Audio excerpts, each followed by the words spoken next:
I'm here with Pastor. We are doing a Q&A session. Some of the questions you guys submit, some of the questions Pastor comes up with, I'll come up with, and then we just sit in here and we talk about them to help clarify these issues in your minds, to help strengthen us as we walk our Christian walk. So I'd like to thank you for joining us and taking the time out of your day.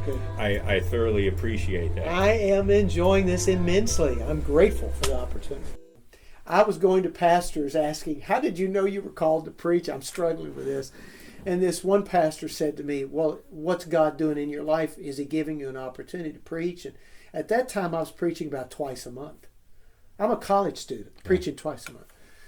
And I'll never forget what he said. Well, you dummy, God's calling you to preach. Yeah. Today we have question number 21. This is more of a personal question for your ministry. Have you ever wanted to quit specifically in your younger years? Let me take that in two parts. Have I ever wanted to quit? Yes, all the time. I'm being facetious, but discouragement and losing heart is a regular experience in ministry for many people in the service of Christ, and that includes me as well. So if you're serving Jesus Christ, get accustomed to being discouraged, because you're going to have a lot of opportunities. And the devil will use those discouraging moments to interject thoughts that are not from God, basically to get you to quit, to give up. Mm-hmm. So if you're going in the service of the Lord in whatever capacity, just be aware that that's going to happen to you. And of course, our personalities are such that some of us are more vulnerable to those kind of things than others, you know. But that's going to happen, and be prepared to fight that battle. The other part of the question is when I was young, and I will assume that the questioner wants to know how did that work out in my life, and why didn't I quit, and so kind of follow that out a little bit. Yes, and let me mention one particular time.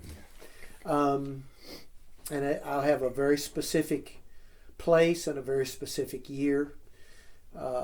It was in church work many, many years ago now. I won't be any more specific than that because I don't know where this video is going to be seen. But it was many years ago. And we were having a specific type of problem in the church related to me. That is to say, I suppose I felt I was being persecuted a little bit, you know. And people weren't understanding, and they didn't understand things that, you know, were important to me. And so I was kind of being persecuted in my mind because of that. And I can remember actually thinking this thought: is this going to be my life for the rest of my life? Now, at that time, I'm in my mid-20s, probably before 25. So that narrows down the year, doesn't it? So I'm a young man, and I'm thinking, is this what church life is going to be about? Am I going to be facing these kinds of things for 40, 50 more years? And you can imagine how I might have felt in that moment. I don't really want to do that. So I felt like, you know, so I guess I did entertain the idea, do I quit? I didn't quit. Why? Well, the reason I didn't quit was one specific reason. And that is because I remembered my calling. The question that I felt or even posed to myself was, how does one quit when you know that God has called you to do this? Mm-hmm. Do I have the right to tell God, I'm done when he hasn't said, you're done. Right. And that alone gripped me. I need to tell you, I have a high view of God. You know that. I have a fear of God. And I have a strong sense of calling. I know God has called me to be a preacher. I know God has called me to be a pastor. I just know it. This is a deep-seated understanding of who I am, my identity, and what I'm supposed to do in this world. And I think my life has demonstrated that through the years. So I think this leads me to say this: if you're going to do ministry in any formal sense, make sure of your call. Because the day will come, every one of us in formal Christian work, each one of us is going to hit a point where all we're going to have to keep us going is our sense of calling. Nobody's going to be bragging on you. They're going to pay you poorly. Everybody's going to be complaining and criticizing you. And the only thing that's going to keep you in the saddle is your calling from God. So you need to know God has called you. And if you don't have that calling, don't do church work. Okay? Because that will be the thing that will keep you going. I think a part of that too, if I may interject this, is our accountability to God. I desperately want, at the end of my life, to hear the Lord say, well done, good and faithful servant. Now, I want to quickly say I fail miserably at what I do. I know I do. I'm not perfect at anything. I've never done one perfect thing in my life. Okay, let's get that clear. But the Lord talks about his servants being welcomed home with divine joy and approval. I want to hear that. So that'll keep you going when you feel like giving up. Don't let the devil have the victory. Don't listen to the devil. Listen to the Lord. Do what God has called you to do. And you won't quit. You'll keep going. And if you get knocked down, get up. If you get dirtied, clean up. If you fail, don't let failure be the pattern of your life. Right. I like Winston Churchill's quote: "Success is not final, and failure is not fatal.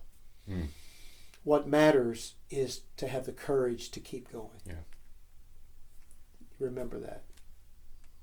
Thank you, Pastor. You're welcome. Really quick, sorry. I just have one follow-up question. Sure. How can we know our calling? That's a big issue.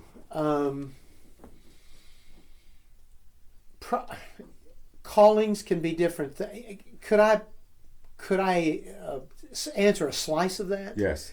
And save the rest of it for another time? Yeah. Sorry. Because I would consider vocational calling as being separate from calling to ministry. Right. I think we all can have a calling of sorts. Sure. Because we're gifted at different things. But let me set that aside. And if you remember to ask me that later, we'll talk about that. But in terms, and I think this is where you're at, what you're really driving at is how can you know God has called you to vocational Christian ministry? There are three parts to that. First part is a driving passion to do that. It doesn't come and go. It doesn't stay a while and leave.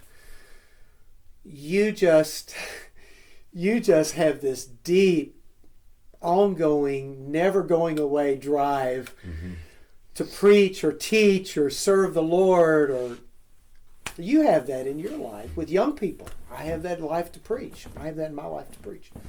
I can remember being in college. I was going to major in business and accounting. What a dumb thing that would have been for me to do, because that's just not me. And I knew it as I was studying. I just knew I'm a duck out of water, a fish out of water, whatever. And I can remember going through the catalog thinking, what am I supposed to do with my life? But I did have this drive to preach the gospel. Number two is other people see it. Other people who know you well can confirm it. You know, Right. they can talk to you about. I mean, you can ask them. You know, do you think God may have a calling for me in this area? And if so, talk to me about it. Tell me what you. So go to people you trust. Go to people who are your spiritual authorities, and ask them that. Hopefully you have some friends that'll be honest with you. And they can say, no, I really don't see it, you know. Because there was a time I remember where a young man many years ago who was just convinced he was called. I couldn't see it. I was his pastor. I didn't see it. No one he knew saw it. So that's a really important point. Yeah. The third thing is, do you have the skills necessary to do the work you think God has called you to do? In this particular young man's case, he didn't have the skills. So I wanted him to succeed in whatever God wanted him to do. God wanted him to do something. Right. But I wanted to be honest to tell him, I don't think you have the skills to do this. Let's look at for something else. I think God, when he makes a person in his DNA, when you're created in the womb, when you're conceived, God makes you who you are, right? In that moment, he packages you with all the gifts you'll ever have. I mean, there'll be spiritual gifts that you'll get when you're saved, but these natural talents, your propensities for being good at this and not good at that, that's already established in your DNA. And I think if God is going to call you to vocational Christian work, he's going to already put that in your life. You're going to have the gifts. Now, they may need to be polished. You may need to go to school and get trained or whatever. Yeah. That's all there.